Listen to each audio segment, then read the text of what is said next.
Hello everyone, welcome to Executive Women in Vietnam, the program that interviews senior business executive, obviously women, to talk about their pain and gain working here. And today we are very lucky to have Dr. Natalie Pham. My name is Winnie Lam. I am the Business Solution Director of AB Horizon Vietnam.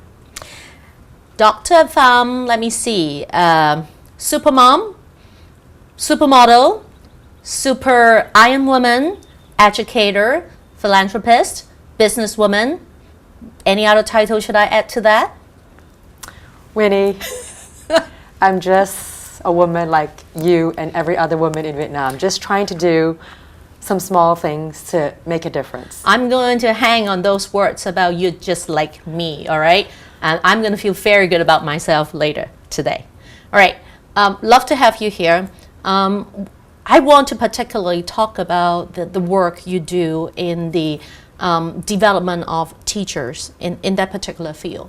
I know that you spend a lot of time training teachers and you are involved with a specific scholarship that awards prospective teachers. Can you tell us a little bit more about it? Absolutely, Winnie. So if you can imagine, Bill and Melinda Gates spent a lot of time to figure out the solution on how to get students to achieve. And from their research, they have concluded that teacher quality makes the biggest difference on student achievement. So when I came to Vietnam to be the head of international schools, I realized that I can make a greater impact if I work with local students and directly with teachers as opposed to managing international schools. Mm-hmm. When I had the opportunity to work with a nonprofit, I was allowed to design an evaluation and training program for teachers. Mm-hmm. So Lawrence S. Ting School has used me to train all of their teachers up to date, and so far I have trained over 10,000 teachers in Vietnam. So let me explain to you how I see this. When you train a teacher, they work with about 200 students a day. We're talking about middle or high school teachers who teach subject or content areas. So if you can imagine, if you can just change their way of asking questions, why or how, then I believe that we can get students in Vietnam to think at a deeper level in terms of comparing, contrasting, evaluating, analyzing, and most importantly, creating, so that we can have the Mark Zuckerbergs and the Steve Jobs of Vietnam, the Ngo Bảo Châu of Vietnam. So, Winnie, if you can imagine that there are, I think, over 90 million people in Vietnam, over 60% are under, I believe, 30. Average age is 27. Can you imagine the impact? So that's the educational side. Some of my friends, Peter Mock, wanted to start a foundation. And so I would only assist if it was in education and directly helping teachers. There are about 60 million teachers in the world, and they're the largest group of trained professionals. So I believe a world with well-informed, well-trained, and knowledgeable teachers is a world that's healthier, wealthier, and more peaceful. So I decided that I would pro bono help manage the foundation in Vietnam. So far today, we have offered over 200 scholarships to prospective teachers at the University of Ho Chi Minh, Da Nang, and Hue. The scholarships are offered to prospective teachers in their first year of their BA program or first year of master's and PhD. In addition to that, Wendy, we offer mentoring lunches where we really get to know our scholars and help them on a personal level. For example, we just had one 2 weeks ago, and there are some students who just could not afford to stay in school despite our scholarship and wanted to forfeit the scholarship and go to work. So we took a look at each case and we supported them and gave them alternative solutions instead of giving up. And they're very successful now. So we're very proud of the work that we do.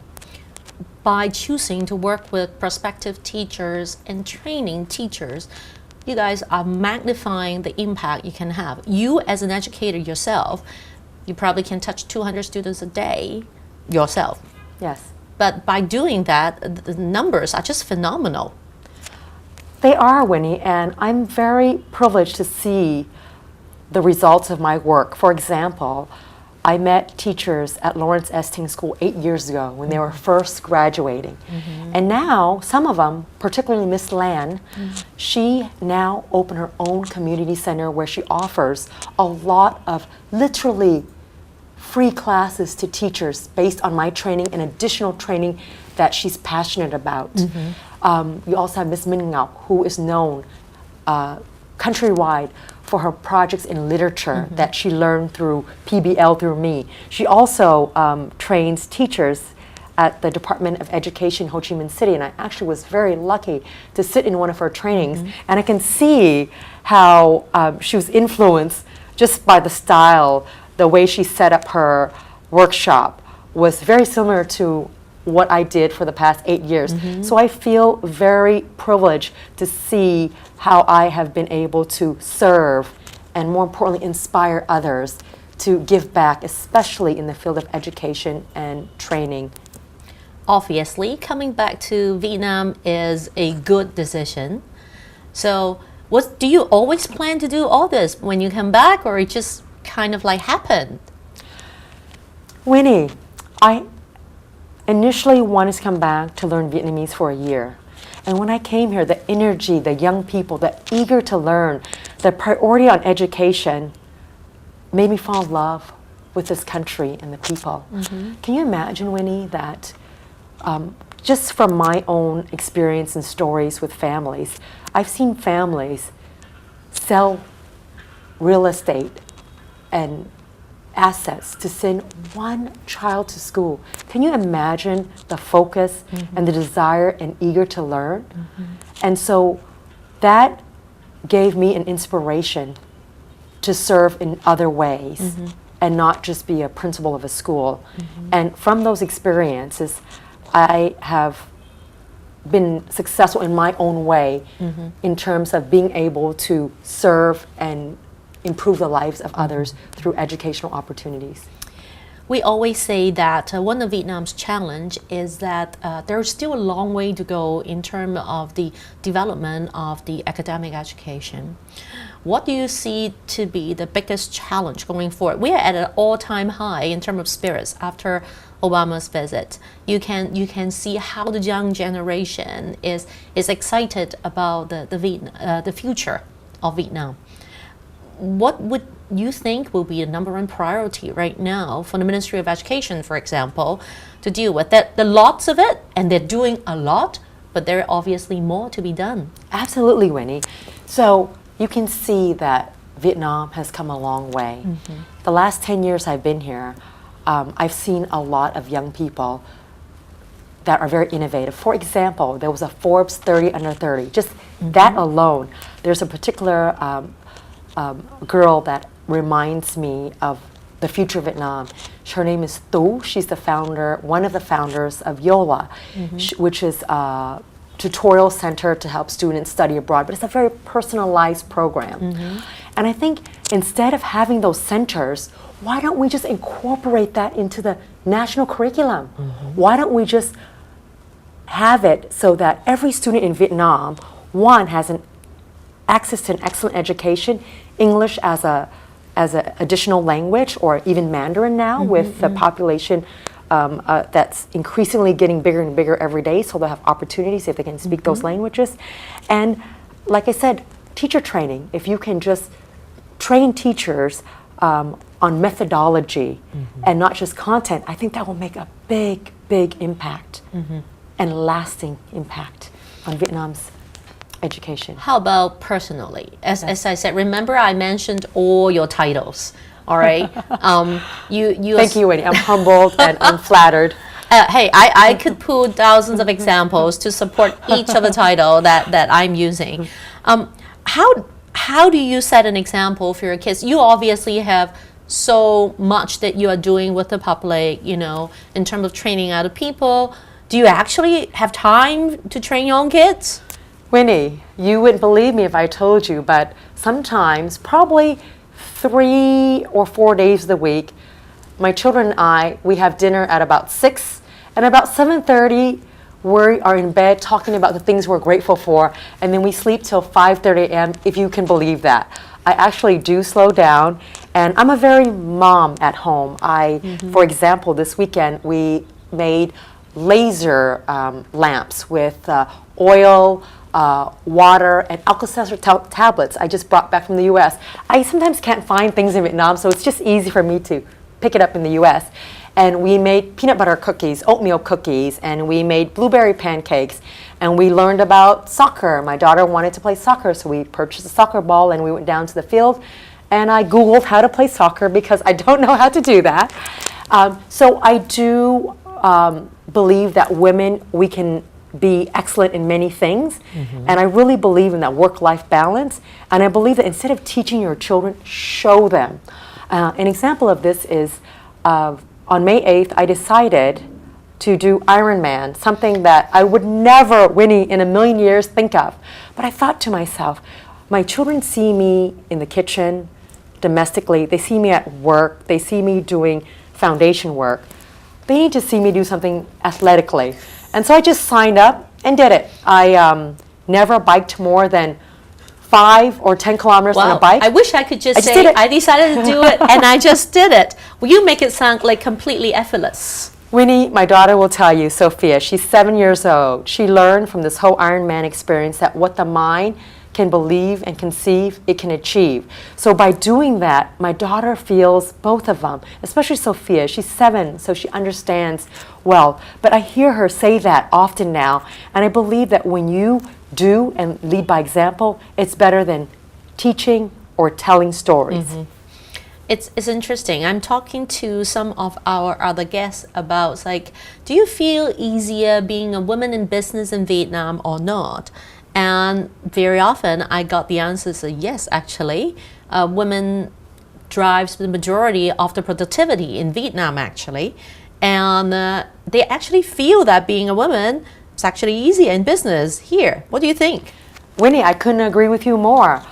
You know, statistics show that if you have a woman on board, the return on investment is higher. I've also read recently that women are 80% of the buying power in a household. So can you imagine the power women have? You look at companies like Vietjet Air, who was founded by a woman who started from very humble beginnings, the chairman and CEO of Vina Milk. Mrs. Oot M, who I actually had the privilege of working with when at the American International School. You look at the owner of CIS Group. So you see a lot of women doing amazing things, but that are also very balanced in a sense where they can do many things, not just run a business. So I think women in Vietnam are very resilient. They've proven themselves, and so it's very easy to work in this environment. And I think I read, I think probably from you, Winnie, that Vietnam has a higher average of having women on board than the APEC average. So I think naturally, it's just a natural environment for women to thrive and succeed here. Yes, I think actually Vietnam is very forward in many areas.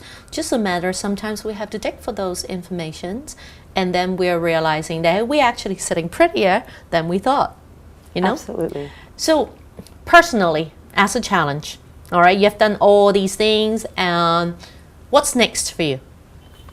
Winnie, I am publishing the next edition of my training book, and I hope to distribute that to a lot of teachers in Vietnam. It's in Vietnamese, and because Vietnam is so high tech, I decided to preserve and protect the environment. I will do maybe an e-book. Instead of printing it, I'll just have limited print copies. But nowadays, in Vietnam, everyone is so high tech. The second thing is I will publish a personal memoir by the end of next year. So I will... Aren't you a little bit young for that? Winnie, you know, one thing about Vietnamese and being Asian is that you kind of age gracefully. So that's another thing I'm grateful for. All right, good. Now we look forward to seeing your book and congratulations for all the achievement and more to come. Now, I want you to be on our programs again in which we can talk about other aspects of what you're pursuing here in Vietnam as an executive female. Thank you very much, Winnie, for having me here today. It's lovely to see you, and it's always enlightening and always very engaging to dialogue with you. And thank you for your kind words, and I would be more than happy to come and join you anytime for further discussion. Thank you very much. Winnie. So, all right, everyone. This concludes our interview with Dr. Natalie Pham today, and we hope you have enjoyed the program. I'm your host, Winnie Lam, and I hope to see you again on our next episode of Executive Women in Vietnam.